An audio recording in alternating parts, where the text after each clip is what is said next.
This transit is approaching the station for gates 20 to 39. What are you eating?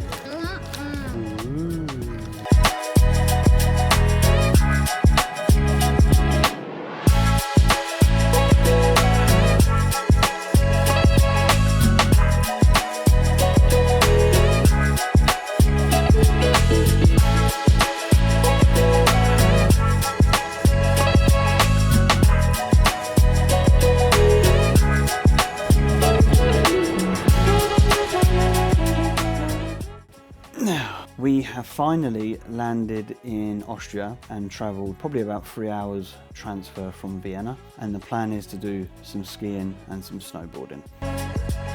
How do you like your new bedroom? Do you like it?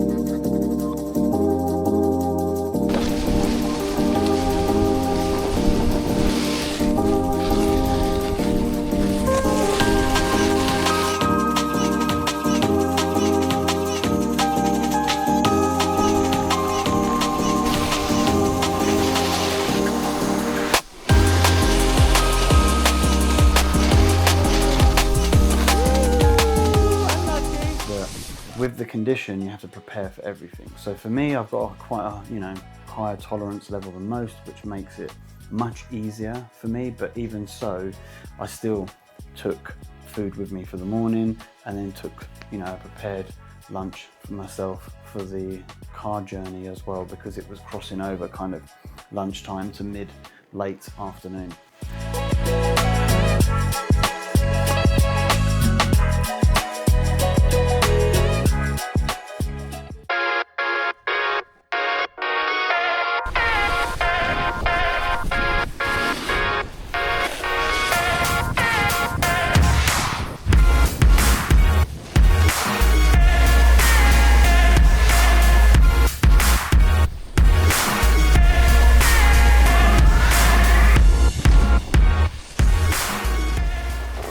I think for me, that's probably one of the most challenging aspects when traveling, is preparing for all those scenarios. Because what we can't do is we can't just rock up into a restaurant or a shop and just pick whatever. We can, the higher our tolerance goes, but if you've got a really low tolerance, that becomes really, really challenging, right? Now, Sopropratin, thankfully, has increased my tolerance, but even so, I still have to calculate, I still have to track, and I still have to be careful. And one of the mistakes I've made actually on this trip is I forgot weigh-in scales. So yeah, never mind, I'm gonna have to eyeball it. Can I go with you this time? Hello!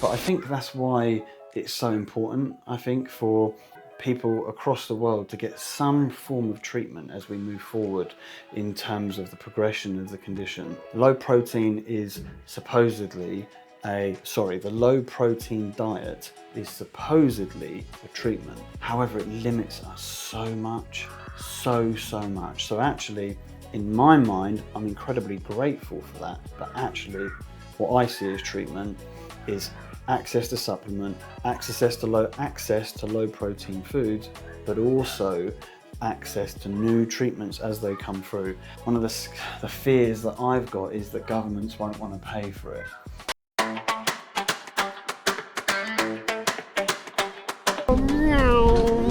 Wow, look at that big turn. Did you go a bit slow on the turn? Yeah.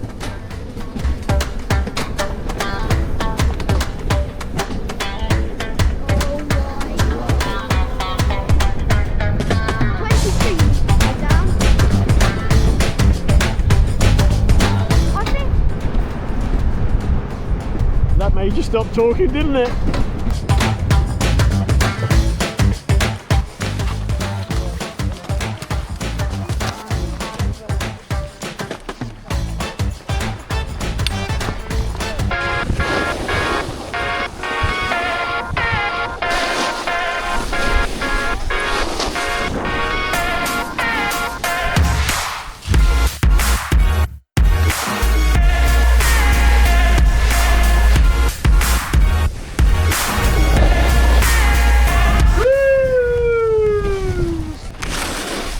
Go!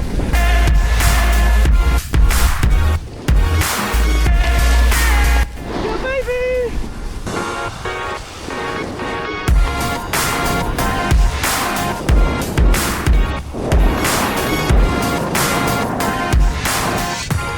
Yeah! People who have got diabetes, the UK government throws money at them, especially if it's type 2, because, gosh, the kids are going crazy out there, sorry. If it's type 2 diabetes, they know that with certain life choices, it can be treated. And so what happens is here, they put them on dietary plans, they give them counselling, they do a whole host of things that is really beneficial for them if there's a health condition too. It just, well, that's been the experience that I've seen for a few people that we know. So of course, even if it costs X amount of money, they know they can throw a load of money at the treatment, at the condition, on the hope that maybe 6 months, a year, 2 years, whatever, they won't have to do that anymore because the condition would have been resolved through the efforts of the medical team and the patient, right? But for us, that's not the case. That financial commitment for them is ginormous and it's lifelong, isn't it? However, I feel like it's 100% needed because there's so many people and individuals out there that struggle.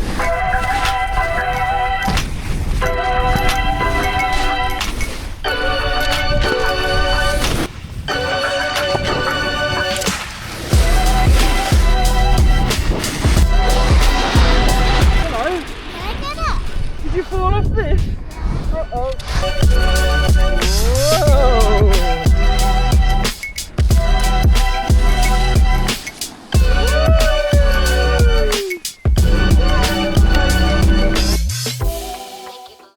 I'm traveling, I've got higher tolerance, I'm very good with the diet now, but there's been a lot of time in my life where I wasn't as strong and I wasn't as good. Maybe through lack of knowledge, to be fair, not for lack of commitment, but lack of knowledge. Yeah, I just when I think of the situation that I've got, and I feel so grateful for it, but then I think of the situation of everyone else across the world, there's a lot of people out there that could benefit from better care and better treatment. But, you know, typically myself too, right? I want more, there needs to be more development, and I'm hoping in the next few years that will continue to take place, and actually that the trial for ciprofloxacin is more widespread.